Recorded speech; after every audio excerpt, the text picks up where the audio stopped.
I'm back, guys. It's like 4:45 now. Got back at 4:30. There were no arguments or awkward conversations, so yay. That's good. But yeah, so at 8:09 this morning, my mom texted me, told me that Dad'd be having to pick up a trailer for the couch we were moving, and that he was going to be coming over here to pick me up.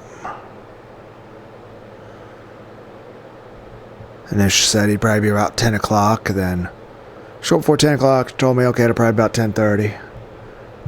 Then around 10:30, a little bit, she told me he should be on his way. So, I go outside. It's a nice day outside, a little windy. Feels nice though. Wait outside for a bit. One of my neighbors popped out for a bit. I talked to him for a little while. Petted his dog. It's a cute little puppy. Granted, it's old. It's an old dog. But I tend to call a dog could be like a 10-year-old freaking German Shepherd. I'll still call it a little puppy and want to pet it. So I think it's like a corgi or something, or whatever it is. I'm not sure. It's an adorable little dog, likes getting petted. But after about an hour, though, Mom gave me a call like, "Oh, Dad will be taking longer." It's like, "Oh, that's fine. I've just been waiting outside." She's like, "Oh," she's like, "No, don't wait outside." It's like, okay. Went back inside. But Dad was taking a little longer because there was issues with the trailer, and he had to fix some stuff with the trailer lights and all that. I'm like, okay. So, go inside, watch some YouTube videos on my phone, downstairs in the living room, while I eat some snacks and drink some carbonated sparkling water with blood orange.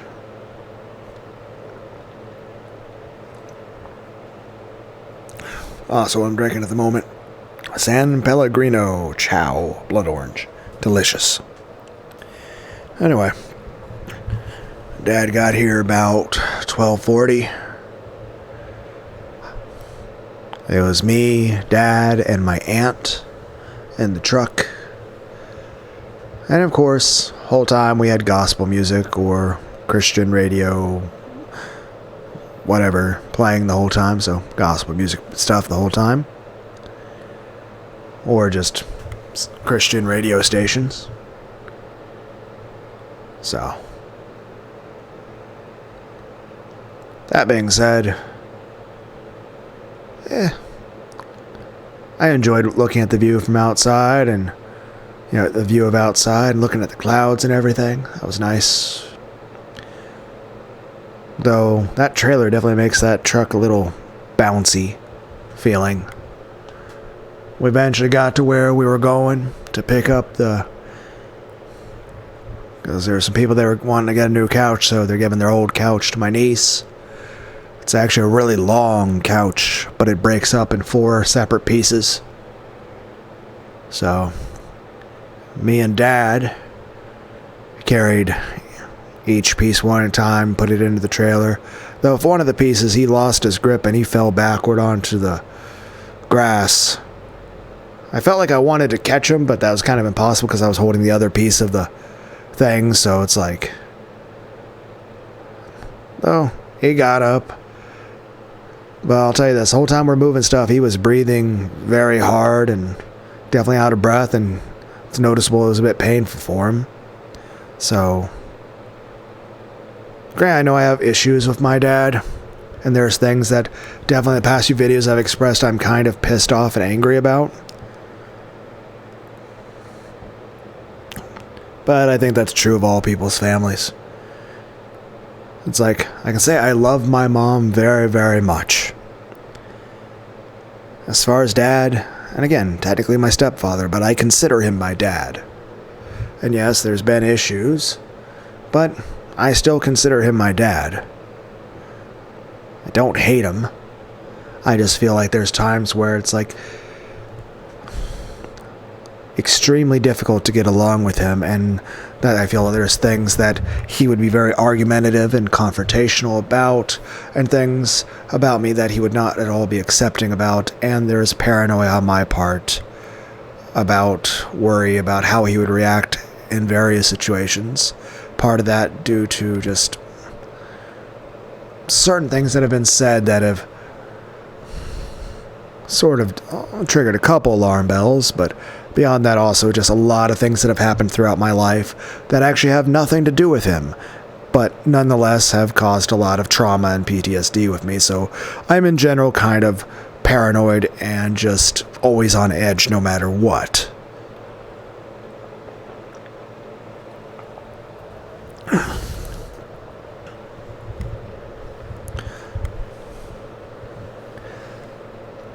Anyway, so we get that stuff locked up in the trailer, and we go on our way to go to my niece's place.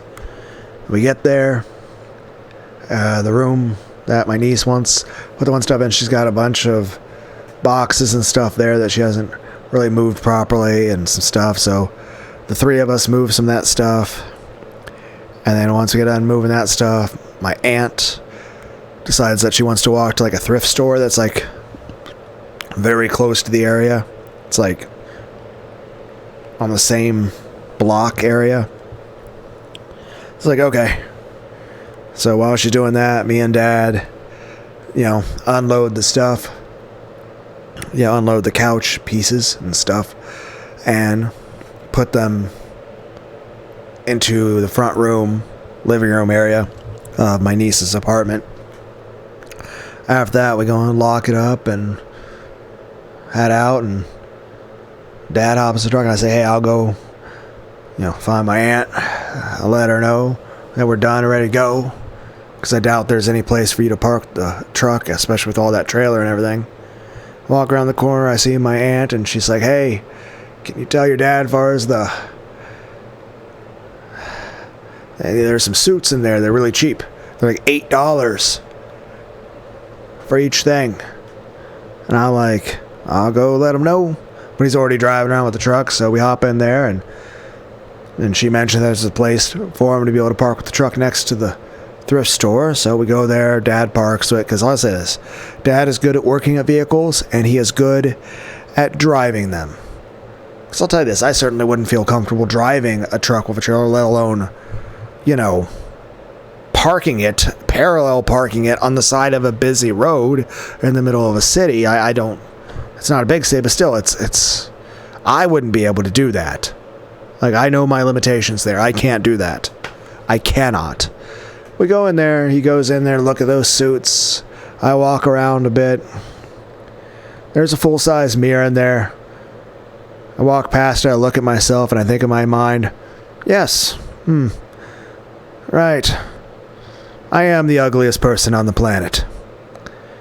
On the plus side, guys, if Cthulhu ever wakes up from the fucking ocean, you guys can just send me out on a boat. Cthulhu will just take one look at me, and Cthulhu will dive back to the bottom of the ocean. So there you go, guys. There's a use for me, I guess. Given the fact that, in general, not only my overall body, but especially my face, I'm ugly as fuck. Cthulhu reads Lovecraftian horror about me. Anyway, so as I'm walking around looking at just the various things, Dad finishes up looking at those suits, and he's like, yeah, they're too big for me. So my aunt buys a couple knickknacks here and there that she wants to get, like some cards or stuff that she likes. Then we hop back in the truck. And we're driving in the direction of home. Though there is a place that's a gas station / restaurant on the way back, and we stop there. Dad gets all of us sandwiches and some other stuff and fountain drinks, which we drink on the way home and eat on the way home. Which I'm not that I'm not grateful or anything. I appreciate the food. I like the food. But I feel like it makes more sense that me and the aunt were eating the food and drinking the drink on the way home. We weren't driving. Whereas my dad is not only driving and drinking a soda, but he also has a bag of chips like a big bag of chips just sitting up by the cup holder area. His fountain drink. He is eating an actual full-size sub, and he got chicken wings with bones in them. Bone-in chicken wings, and he's got open thing of ranch on that in the middle of the console. So he's eating bone-in chicken wings, dipping them into the ranch cup, eating the wings, eating the sub, eating the chips, and drinking a soda while driving a truck with a trailer on the back. I mean, again, and it was a long drive, and there's a lot of turns and a lot of hills, and there was roundabouts and city things, and there was a decent amount of other traffic. Which, I'll tell you this, none of that would be a thing that I would be capable of doing that wouldn't involve me getting into a horrible accident. However, he drove perfectly fine. Not only, we all came back home perfectly safe, but at no point did he even come close to being in an accident or anything. Despite the fact that he was drinking his fountain drink while eating a sub and eating a bag of chips and eating bone-in wings that he was dipping into a ranch cup, all while driving, I still feel like he did a better job of driving than I would have, even if I was just like 10-2 on the steering wheel, paying full attention. So, heck, at first he didn't even want to wear a seatbelt. They had to tell him to wear the seatbelt. And again, we're still listening to gospel music this whole time.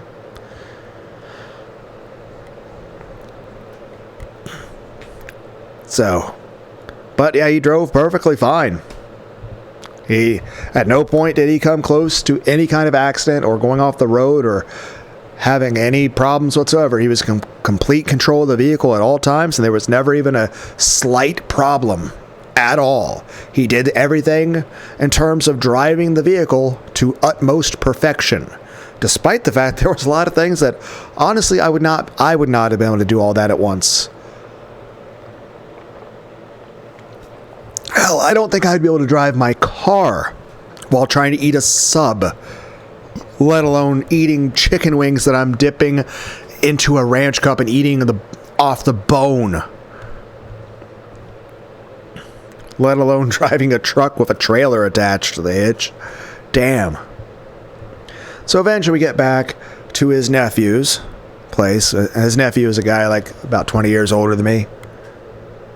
And so we back up to the area, and he removes the trailer from the truck.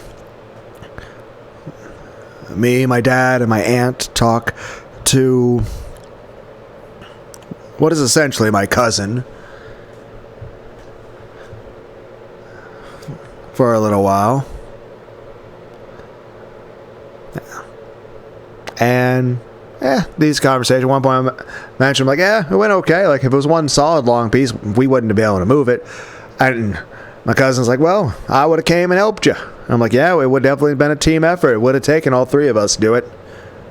Because, I mean, there are times that the three of us did work and do jobs before. I mean, I've worked with my dad in various types of jobs, both construction and contractual jobs. And, of course, that cousin was also a big part of all of that as well. So, but then again, I've worked in a lot of varying types of jobs. I've worked in those kinds of jobs with those guys, as well as I've worked, in plenty of fast foods and customer service stuff, as well as plenty of factories and warehouses and all sorts of things like that. Anyway, after we get done having that friendly discussion, we go and head out and start driving back toward where, I live, so Dad can drop me off. On the way back, we have a little bit of a discussion about fog and stuff. Like, I was mentioning about it, like the news stuff. I was mentioning Australia and Europe are having those very dense fog with like some of the sand particles from Africa, and it was like you can't really see, and it's a very like bright orange and bright red fogs that people are like can't hardly see anything in. Dad was mentioning that there were some times, like earlier, like about a week ago, there were some dense fogs in some of the areas that we're passing. that, there's some of the wheat and stuff in farmland was getting blown into the air, and it was making the fog a bit brown looking, and it was also very thick, and it was very hard to see through. Then we got back to my house, my apartment. Dad went and dropped me off. I said bye, and I headed back in. I got in my door at exactly 4:31. And then I grabbed some carbonated water with a little bit of orange juice in it. The San Pellegrino thing. Started up my laptop and made a video to talk to you guys.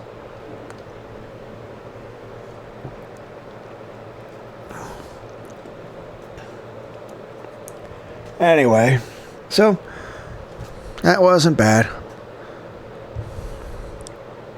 Glad I don't have to work tonight. I'd be fucked if I had to work tonight. Normally I'd have to work tonight, but work's not doing anything today just because he had some issues, some other stuff going on. So basically I had to do some maintenance stuff on the ceiling. So they're not having people there at work tonight. So that's fine. I'm cool with having an extra day. As I told you guys the past couple videos, I've been kind of fucking tired and exhausted lately. Granted, from a multitude of different things. One of which being that I was a bit agitated about certain things. I mean, I did about 2 videos ago spend 9 hours bitching about stuff I was angry and emotionally upset about. And now I'm going to read some of the Tragedy of X with Ellery Queen. And after that, I think I might go to the bike trail. And walk on the bike trail for a little while. And after that, maybe I'll stop by briefly at a Mexican restaurant or something. Anyway, so let's go and hop into this. We're at The Tragedy X, Ellery Queen, page 28, Act 1, Scene 3. The 42nd Street, Crosstown. Friday, September 4th, 6 p.m. They were on the rear platform now, stifled in the hot, wet crush, having managed by vigorous use of elbows and knees to push past the conductor's station. Longstreet towered near the inside step leading into the interior of the car, Cherry Brown releasing his left arm at this moment to follow as best she could the rest of the party. The conductor had finally been able, while exercising his lungs and showing passengers forward into the car, to swing shut the double yellow doors. The car, the back platform, were frightened to capacity. People waved their fares, but the conductor did not accept money until the doors were tightly shut, and he had signaled to the motormen to proceed. A disappointed horde was left outside, huddled miserably in the rain. Longstreet swayed with the rocky motion of the car. A dollar bill clutched in his right fist above the head of his fellow passengers on the rear platform. The interior was choking. The humidity, the windows closed throughout, induced an uncomfortable feeling of suffocation. The conductor wriggled about, shouting commands still, and grabbed the bill from Longstreet's hand. The crowd was pushing and struggling, and Longstreet growled like an infuriated bear. But he finally received his change and began to shoulder his way after his party. He found Cherry Brown ahead of the others halfway through the car.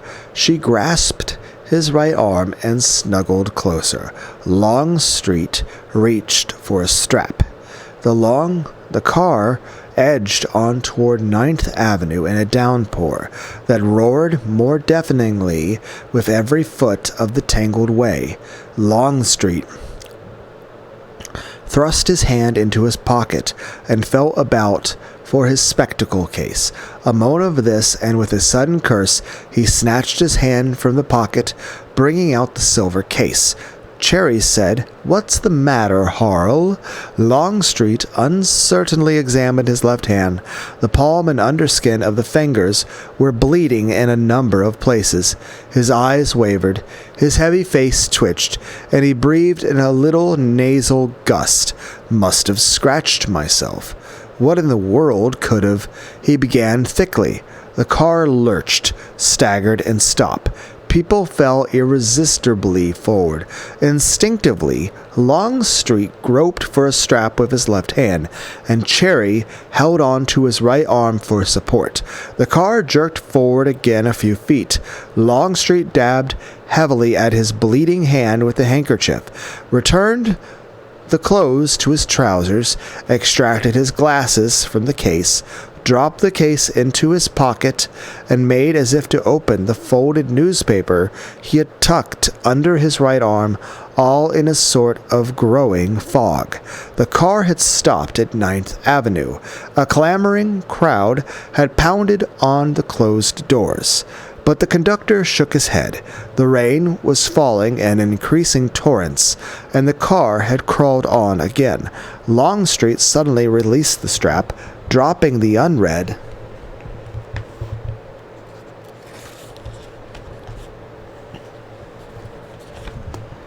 newspaper, and felt his forehead. He was panting and groaning like a man in great pain. Cherry Brown hugged his right arm in alarm, turned as if to call for help. The car was between 9th and 10th Avenues now, stopping, starting, stopping, starting in the maze of traffic before it. Longstreet gasped, stiffened convulsively, widened his eyes like a frightened child, and collapsed, a pricked balloon, across the lap of a young woman sitting directly before him, a heavy-set man of middle age, standing on Longstreet's left, who had been leaning over and talking with the young woman, a rather pretty brunette, heavily rouged, angrily yanked at Longstreet's trailing arm. "Get up out of there, you! Where the hell do you think you are?" he shouted, but Longstreet merely slid from the lap of the young woman and slumped across their feet to the floor. Cherry screamed at once. Dead silence for an instant. Then a growing hubbub as necks craned and the Longstreet party pushed their way toward the spot. "What's the matter? Longstreet? He's under? Drunk?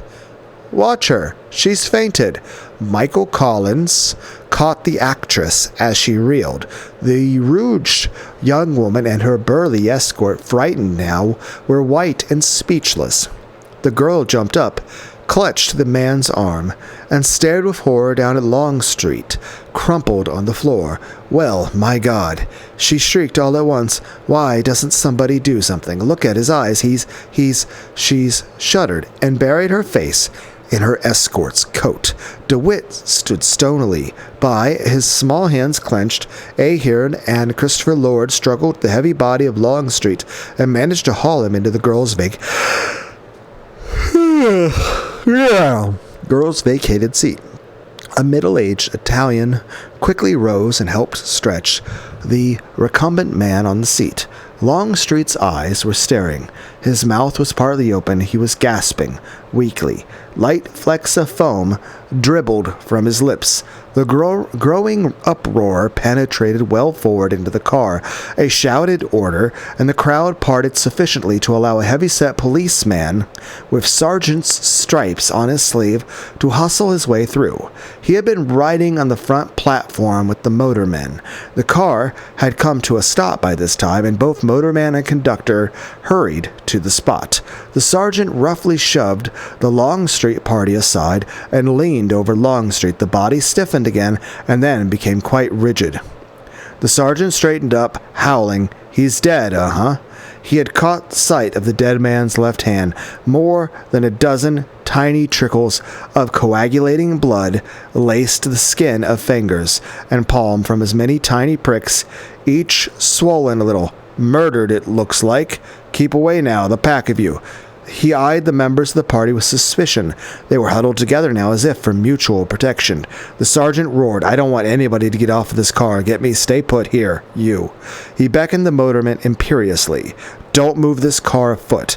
Get back to your station. Keep those doors and windows shut. Understand?" The motorman disappeared. The sergeant yelled, "Hey, conductor, run down to the corner of 10th Avenue and tell the traffic cop on duty there to phone the local precinct and tell the traffic cop to make sure it gets to Inspector Thum at headquarters.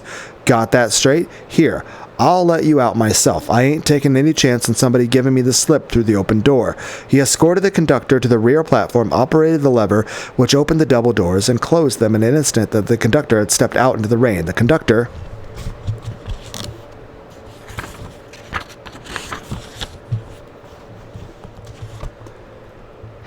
headed for 10th Avenue on the run. The sergeant glowered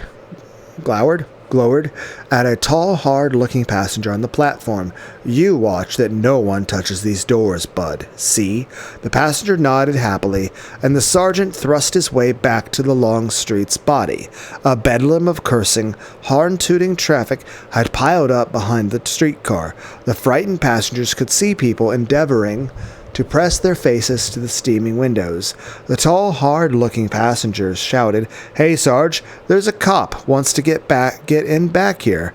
"Wait a minute," back plodded the sergeant and opened the doors himself to admit a traffic officer, who saluted and said, "I am on duty at 9th. What's the trouble, Sergeant? Need help? Looks like a bump off here." The sergeant closed the doors and gestured significantly to the tall passenger, who again nodded. "Guess I'll need you, officer. Put in a call already for the Inspector Thum and the precinct. You go forward to that front door and see that no one gets on or off. Watch those doors." They pushed forward together, the newcomer hurling people aside in his efforts to reach the forward platform. The sergeant stood, arms akimbo, over Longstreet's body and glared about him. "Well, who's first?" he demanded. "Who was sitting in these seats?" The young woman and the middle-aged Italian began to speak at the same time, one at a time. "What's your name?" The girl quavered. "Emily Jewett. I'm a stenographer going home from work. This man, he fell into my lap a while ago. I got up and gave him my seat." "How about you, Mussolini?" "I'm Antonio Fontana.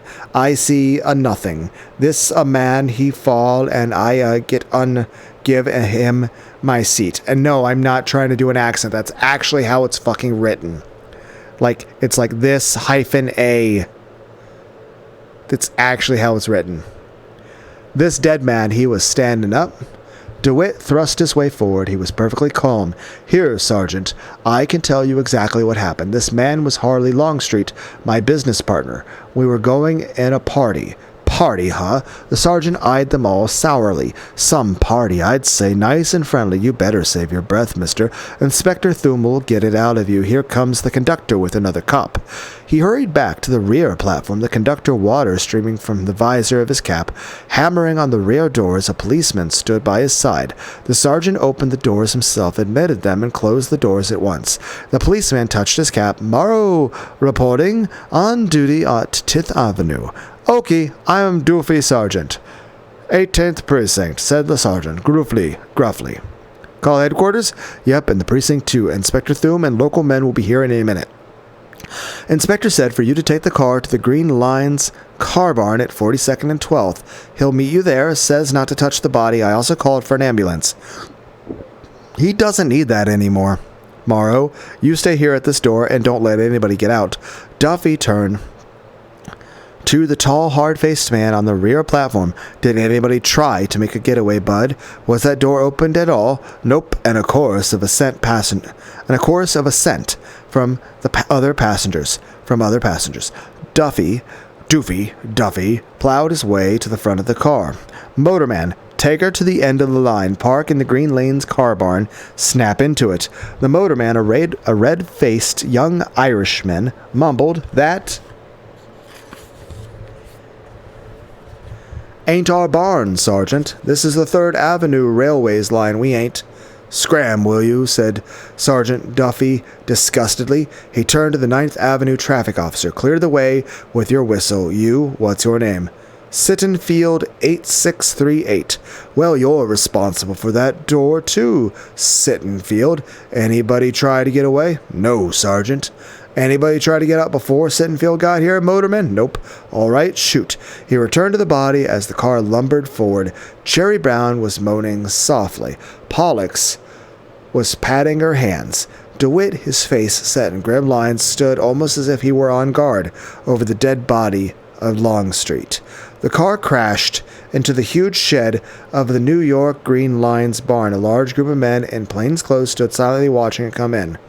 Outside, the rainstorm splashed and roared. A giant of a man with gray hair, a heavy jaw, and a sharp gray eyes set in a face of almost pleasing ugliness hammered on the back door. Officer Morrow shouted inside the car to Sergeant Duffy. Duffy appeared, looked out, and recognized the gargantuan physique of Inspector Thum, and pounded the door lever sideways. The double doors folded back. Inspector Thum clambered about and signaled Duffy to close the doors, made a sign to his waiting men outside, and forged into the interior of the car. "Nice. How'd you do?" he said. He looked down casually at the dead man. "Duffy, what's it all about?" The sergeant whispered into Inspector Thum's ear. Thum remained quite unconcerned. "Longstreet, hey? The broker? Well, who's Emily Jewett?" The girl stepped forward under the wing of her burly escort, who glared belligerently at the inspector. "You say you saw this man collapse, miss? Did you notice anything unusual before he fell?" "Yes, sir," said the girl in an excited voice. "I saw him put his hand into his pocket to get his eyeglasses. He must have scratched himself or something, because he pulled his hand out, and I saw it was bleeding." "Which pocket?" "His left-hand coat pocket." "Where did this happen?" "Well, it was just before the car stopped at 9th Avenue. "How long ago was that?" "Well," said the girl, screwing up her hairline eyebrows, "we took about 5 minutes coming here since the car started again, and about 5 minutes from the time he fell down to the time the car started. And, well, it must have been only a few minutes or two between the time he scratched his hand and the time he keeled over. Less than 15 minutes, eh?" "Left-hand pocket." Thumb thudded to his knees and, taking a flashlight from his rear trouser pocket, grasped the material of the dead man's open patch pocket and pulled the pocket wide. The director directed the pencil of the light into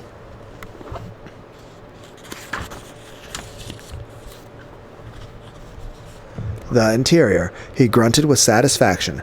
Putting down the flashlight, he produced a large penknife and, with the utmost caution, slit the stitching along one side of Longstreet's pocket. Two objects gleamed in the ray of the flashlight. Without taking them from the slit pocket, Thumb examined them. One was a silver spectacle case. He looked up for a moment. The dead man was wearing eyeglasses, now slightly awry on his blue-red nose. The inspector returned his attention to the pocket. The second object was a peculiar one. It was a small ball of cork, 1 inch in diameter, riddled with at least 50 ordinary needles, the tips of which projected from the cork a 1/4 inch all around, making the total diameter of the weapon 1.5 inches. The tips of the needles were stained with a reddish-brown substance. With the point of his penknife, Thumb prodded the cork and turned it around. The needle tips on the other side were similarly stained. It was a tarry, sticky substance. He leaned forward and sniffed vigorously. "Smells like stale tobacco," he muttered to Duffy, who was watching over his shoulder. "I wouldn't touch this bare-handed for a year's salary." He straightened up, explored his own pockets, and produced a small pair of pincers and a packet of cigarettes. He dumped the cigarettes into his pocket, manipulating the pincers. He managed to get a firm grip on the needled cork. Lifting it out of Longstreet's pocket gingerly, he slipped the ball of cork into the empty cigarette packet. At a low word to Duffy, the sergeant left, returned in a moment with the article Thumb had commanded, a newspaper, and the inspector wrapped the cigarette packet in half dozen thicknesses of newspaper. He handed the package to Duffy. "That's dynamite, Sergeant," he said grimly, standing up. "Handle it that way. You're responsible for it."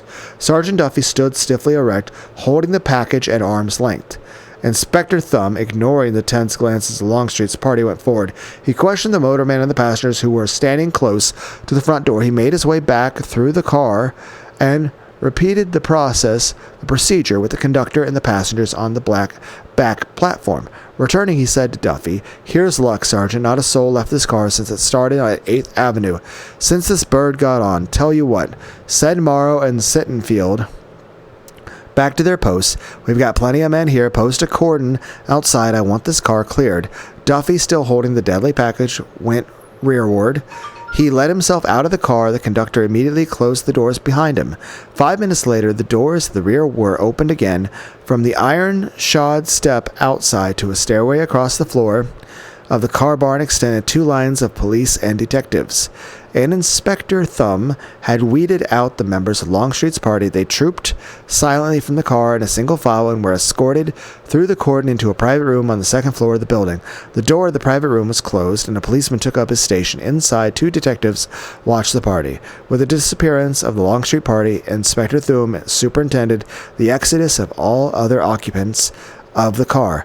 They filed a long, shambling line through the same cordon into a large general room on the 2nd floor, guarded by a half-dozen detectives. Inspector Thumb now stood alone in the deserted car, alone with a sprawled, dead figure on the seat. He stood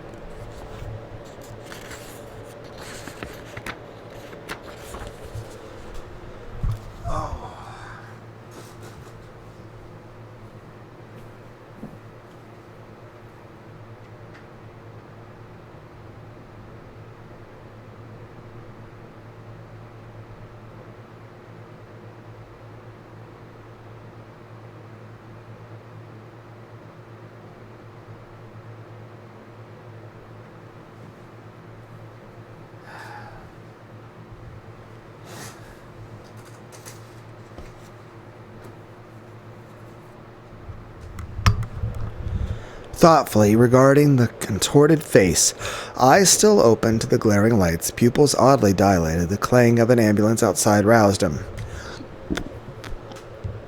2 young men in white hurried into the barn, herded by a short, fat man wearing old-fashioned gold-rimmed glasses and a dinky gray cloth hat of ancient vintage, its brim rolled up behind and pulled down in front. Thumb worked the lever of the back door and leaned out. "Dr. Schilling, this way." The short, fat man, medical examiner of the New York County, puffed into the car, followed by the 2 interns. As Dr. Schilling bent over the dead man, Inspector Thumb carefully put his hand in the left pocket and took out the silver spectacle case. Dr. Schilling straightened. "Where can I take this stiff, Inspector?" "Upstairs." Thumb's eyes twinkled with grim humor. "Dump him in the private room up there with the rest of the party. That," he said dryly, "ought to be interesting." He swung off the car as Dr. Schilling superintended the removal of the body. Thumb beckoned to the detective. "Something I want you to do at once, Lieutenant. Have this car gone over with a fine comb. Collect every piece of junk in it, then go over the routes the Longstreet party and the other occupants of the car took in passing through the cordon. I want to make absolutely sure that nobody dropped anything. You know, a good job now, Peabody." Lieutenant Peabody grinned and turned on his heel. Inspector Thumb said, "Come on with me, Sergeant." And Duffy, still holding the newspaper-wrapped weapon tenderly, smiled in a sickly way and followed the inspector to the staircase leading up to the 2nd floor. Okay. But yeah. We'll end the video there. Take care, guys. I'm gonna go walk on a bike trail. Bye.